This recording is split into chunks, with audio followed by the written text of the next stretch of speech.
Hi, this is Peter from Anatomy Zone, and in this tutorial we're going to go through the anatomy of the eyeball. This video is a collaboration between Anatomy Zone and teachmeanatomy.info. Check out the links in the video description below for some useful articles to accompany this video tutorial. The eyeball is a bilateral and spherical organ which houses the structures responsible for vision.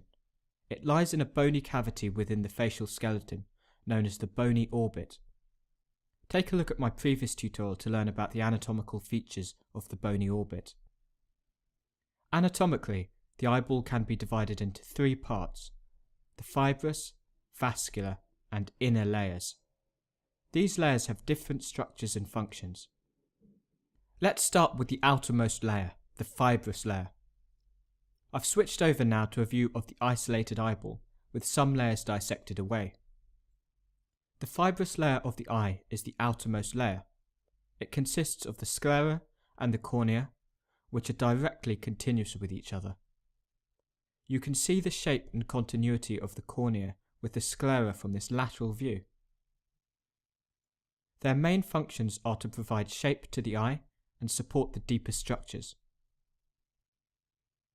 The sclera comprises the majority of the fibrous layer, approximately 85%. And provides attachment to the extraocular muscles. The extraocular muscles are responsible for the movement of the eye. Check out my previous tutorial for more information on these muscles. In addition, several vessels and nerves penetrate through the sclera, including the optic nerve, which you can see here posteriorly. The sclera is visible as the white part of the eye. The cornea is continuous anteriorly with the sclera, and is transparent and positioned centrally at the front of the eye. Light entering the eye is refracted by the cornea. The vascular layer of the eye lies underneath the fibrous layer. It consists of three continuous parts: the choroid, the ciliary body, and the iris. The choroid is a layer of connective tissue and blood vessels. It provides nourishment to the outer layers of the retina. I've switched over to an anterior view showing the whole eyeball to show you the ciliary body, which I've highlighted in green. You can see how it encircles the eyeball. The ciliary body itself is comprised of two parts: the ciliary muscle and ciliary processes. I've sliced the eyeball in half, and we've rotated around to look at the eyeball in section. Let's just review the structures that we have already discussed so that you are oriented to this view. You can see the outer fibrous sclera in continuity with the cornea anteriorly. You can also see the inner vascular choroid and the ciliary body here in green. The ciliary muscle consists of a collection of smooth muscle fibers arranged in three orientations: longitudinal, circular, and radial.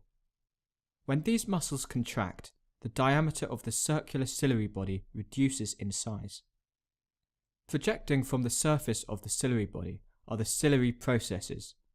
These attach the lens to the ciliary body via these fibers, which you can see here, known as zonular fibers. Collectively, the zonular fibers form the suspensory ligament of the lens. The ciliary body therefore controls the shape of the lens. As I mentioned before, when the ciliary muscle contracts, the circular ciliary body reduces in size. When this happens, the zonular fibers therefore slacken, reducing the tension applied to the outside of the lens, allowing the lens to return to a more rounded shape. This process is known as accommodation and adjusts the lens for near vision. Conversely, when the ciliary body is relaxed, the diameter of the ciliary body is greater, which means the zonular fibers are held tight, pulling the lens flat.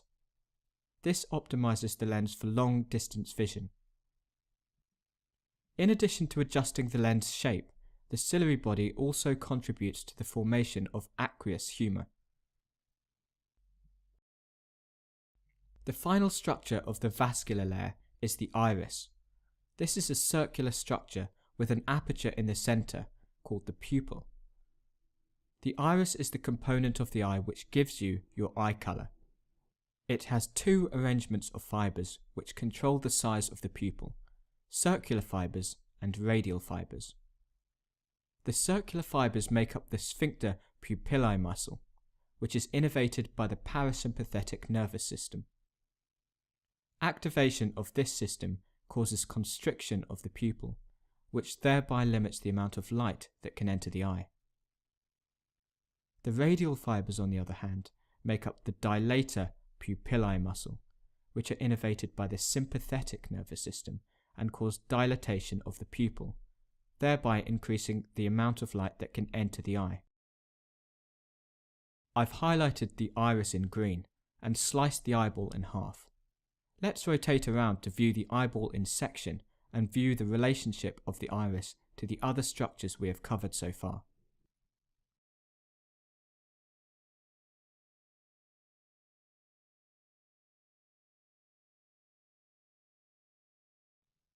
The inner layer of the eye consists of the retina, the light detecting part of the eye. The retina itself is comprised of two cellular layers, the neural layer and the pigmented layer. The neural layer consists of photoreceptors, the light detecting cells of the retina.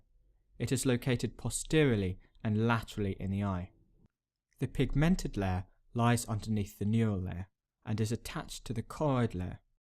It acts to support the neural layer and continues around the whole inner surface of the eye. Anteriorly, the pigmented layer continues, but the neural layer does not.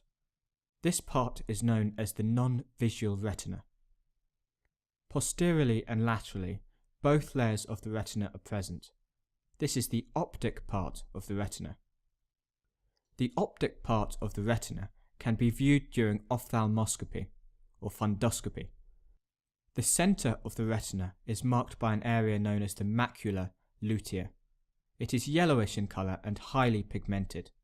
The macula contains a depression called the fovea centralis, which has a high concentration of cones, which are the light-sensitive receptor cells which function best in brightly lit conditions and are responsible for high acuity color vision. The area that the optic nerve enters the retina is known as the optic disc. It contains no light-detecting cells and is therefore referred to as the blind spot of the retina. The central retinal artery enters at this point, and its branches are visible at this point when viewed during fundoscopy.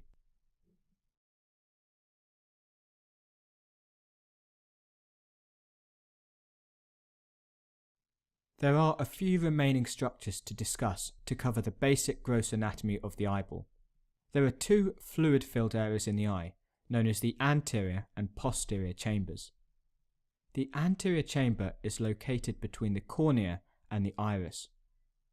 The posterior chamber is a small chamber located behind the iris and anterior to the lens and suspensory ligaments. The two chambers are continuous with one another via the pupillary opening.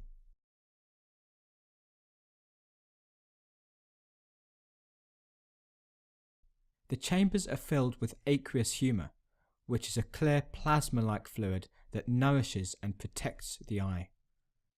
The aqueous humor is secreted first into the posterior chamber and flows into the anterior chamber via the pupil, and is then absorbed into the canal of Schlemm, also known as the scleral venous sinus.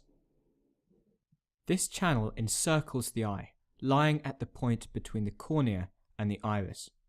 You can see this highlighted in blue on this model. If the drainage of aqueous humor is obstructed, the intraocular pressure will rise, a condition known as glaucoma. The lens separates these two chambers from the vitreous chamber, which fills the eyeball with a transparent, gel-like substance known as vitreous humor or vitreous body, extending from behind the lens to the retina posteriorly. So that's an overview of the gross anatomy of the eyeball. In the next tutorial, we'll take a look at the vascular supply.